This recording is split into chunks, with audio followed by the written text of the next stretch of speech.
अभी जो समाचार आया है कि कर्नाटक की वाइन मर्चेंट एसोसिएशन ने, यानी शराब के व्यापारियों की एसोसिएशन ने 6,000 करोड़ रुपए का शराब घोटाले का आरोप कांग्रेस की सरकार पर लगाया है।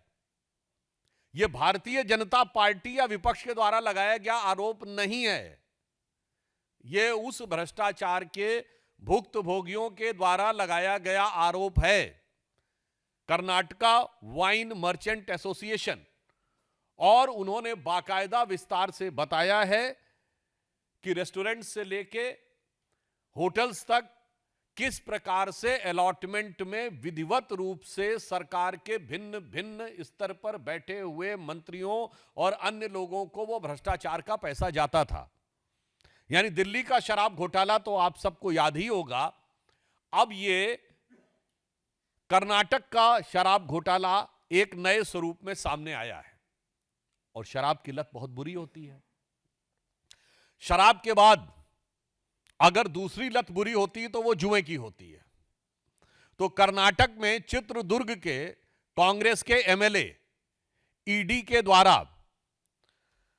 ऑनलाइन सट्टेबाजी के मामले में मनी लॉन्ड्रिंग के आरोप में आरोपित हुए हैं और वो पहले भी अरेस्ट रह चुके हैं। अर्थात कर्नाटक कांग्रेस की सरकार, जो पहले भी दलित समाज के लिए स्थापित वाल्मीकि योजना का पैसा उड़ाती हुई, भ्रष्टाचार करती हुई दिख चुकी है, जो मूडा स्कैम में जमीन के घोटाले करते हुए दिख चुकी है, वो अब कर्नाटक में शराब और जुए, इन दो चीजों में आरोपित होकर गहरे सवाल खड़े हो रहे हैं। अच्छा, शराब और जुए के बाद तीसरी लत आती है लड़ाई की। तो उनका मॉडल का तीसरा हिस्सा है कि मुख्यमंत्री और उप मुख्यमंत्री जबरदस्त तरीके से लड़ाई लड़ते रहते हैं। यह वैसे कांग्रेस का स्थायी मॉडल है।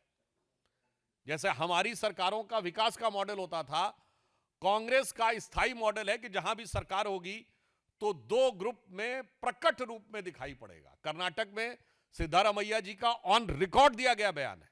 ये मैं कोई आरोप की बात नहीं कर रहा हूं कि राहुल गांधी जी परमिशन नहीं दे रहे हैं इसलिए मैं कैबिनेट का एक्सपेंशन नहीं कर पा रहा हूं। और डीके शिव कुमार जी जो डिप्टी सीएम है, उनका ऑन रिकॉर्ड दिया गया बयान है कि न्याय होना चाहिए, अर्थात एक कमिटमेंट था कि सीट चेंज होनी चाहिए।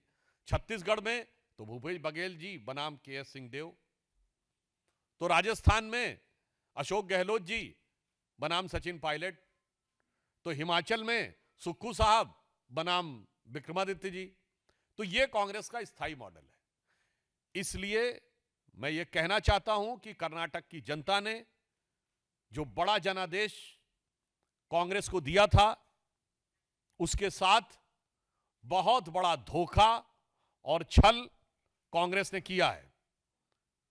शराब, जुआ और लड़ाई, ये तीन चीजें देखने को मिल रही हैं और इसमें कांग्रेस इस कदर मदहोश है कि उसे विकास और कर्नाटक की जनता के हित का होश नहीं रहा है।